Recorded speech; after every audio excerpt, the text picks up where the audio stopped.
چی شد عزیزم؟ خجالت بکش دیگه. چرا؟ حالمونو به هم زدی. بابا تو چرا اینقدر داری سطحی به قضیه نگاه میکنی عزیزم؟ الان من به گوز جنابالی باید چجوری نگاه کنم؟ از جنبه شاعرانه بهش نگاه کن. الان گوز شما چه جنبه شاعرانه ای داره؟ گوزها بادهای رنج دیده ای هستند که پیچ و خم روده را طی کرده و به هنگام خروج فریاد آزادی سر میدن.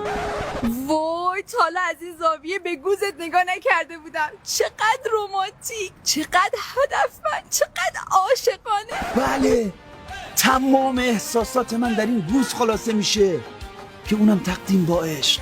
عزیزم یکی برسه به دادم دلمو به یکی دادم از مومای روزگاره ماشین غمین یه باره مثل اون کسی نداره سفرهای دوتایی یه دونه